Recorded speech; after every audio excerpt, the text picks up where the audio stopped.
again then guys, and welcome to another breakdown, of course, of a vehicle from the 1.28 patch, the most expensive car of the pack by far at 10 million credits, the Alfa Giulia TZ2.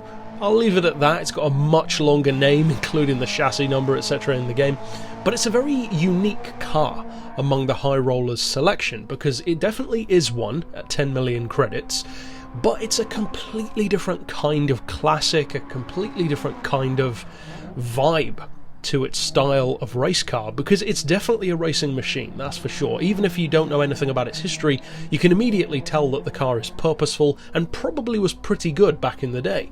But then when you actually drive it, you'll probably have a mixture of emotions if you haven't driven it before. The first thought you'll have is, man, this thing is crazy good through corners. The second thing you might think is, but it doesn't accelerate that quickly though, and depending on the track that you're on, the top speed doesn't seem that great. Now for its power, the top speed is actually really good. You can, as I said earlier on today in my tune setup for the car, get it over 160 miles per hour with less than 200 horsepower to work with. That's nothing to be ashamed of. That's fantastic.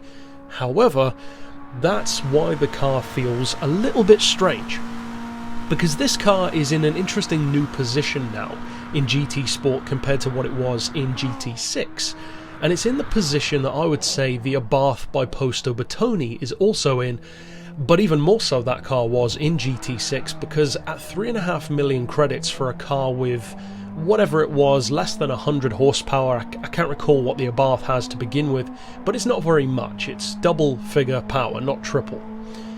So paying that kind of money for a car that's only that quick could be very disappointing to the average buyer, because many people are not classic fans, many people are not collectors of high rollers, but for those of us who are, we don't really care. We already know the car's not going to be the best thing around, we just like collecting expensive ones.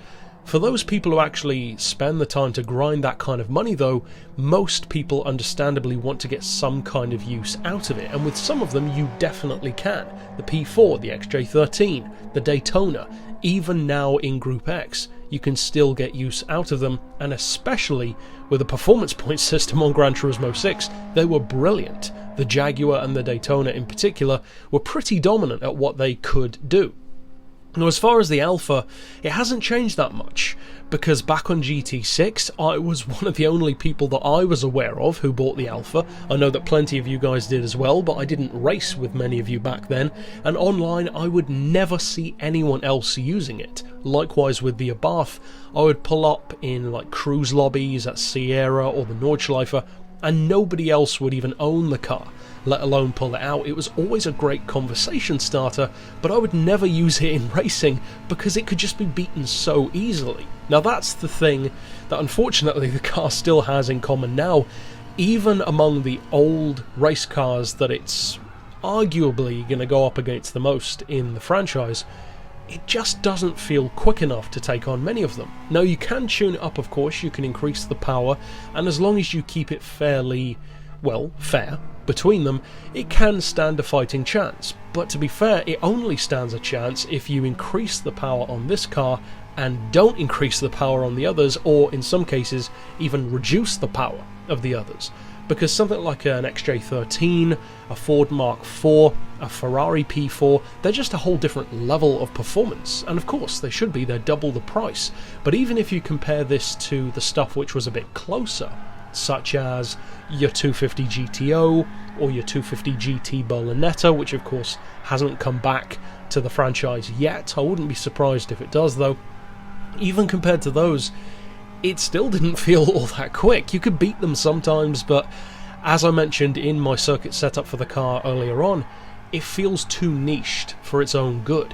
Now, that's not necessarily a bad thing for a collector, because for instance the Patent Motorwagen or the Ford Model T from the past of the franchise, they were completely niched, useless for racing, but just really cool to own. So if you are that kind of collector, you're not going to be disappointed by this car in the slightest. It's fantastic to look at, it's a great canvas, it's got a great looking, very minimal interior, but it's got a lot of character at the same time. It sounds good, as you heard at the start of the video.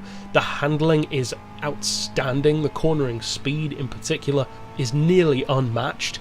even against some of the rivals that I mentioned earlier, and that's the single biggest strength of the car when you actually drive it, because yes, it does only have 160 or so horsepower. Yes, it barely has any torque, 127 pound-feet, and the 1.6 litre engine isn't exactly anything to write home about. In its own way it is, but most players won't recognise that. You have to look into the car and think about it and look into its backstory and experience what it's like to drive to fully appreciate it. It's just that kind of car. And it's funny how cars like that pop up in different franchises. Cars which don't necessarily strike you as being that impressive, especially on paper sometimes, but actually feel a lot better and sometimes are a lot better when you actually drive them. The Mazda RX 500, for instance, is a great example. There are plenty of classics with way more power, perhaps a more substantial price tag, and yet it can beat many of them. It's just a fundamentally great car that's highly competitive.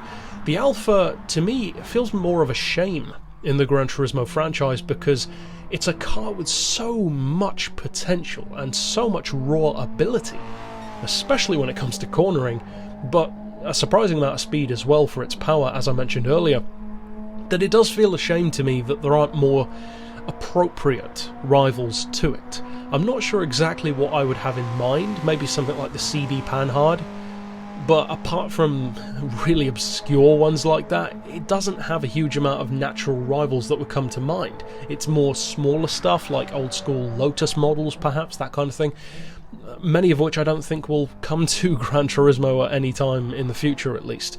You can't really take it up against old school Grand Prix cars because it doesn't seem appropriate. It's not that kind of equal footing that the car needs, so it's almost a victim of its own brilliance in a weird kind of way, in a similar way to how the Chaparral 2J would feel if it came back. Personally, I hope that it does, but especially without the Toyota 7 to be a rival for it, being as they are the two only Can-Am cars of the franchise, it would feel kind of at a loss. Doubtless it would be in Group X, just like this one, and despite being brilliant, pun not intended, in a vacuum, it's the kind of car that it is brilliant in a vacuum, but when you actually try to take it up against other things, it's either way too good. In the case of this one, it's way too good to take up against street cars with a similar amount of power, but it's nowhere near quick enough to take on its actual rivals, the Ferraris, the Fords, the Jags. And that is a total shame, because were the car given different rivals to go up against, or if we had some slightly different circuits, for instance, to take it on, there are places where this car could genuinely dominate. Now, there are some tracks in the game where it can do really well, but I think that the kind of track which really benefits this car is stuff like Città d'Aria from Gran Turismo 4. Super tight, super technical, you can barely get any speed up before you're starting to slam on the brakes again. That is where a car like this shines, and in that way, it's kind of ironic that this car actually has more in common with a rally car than it does with something like a GT machine.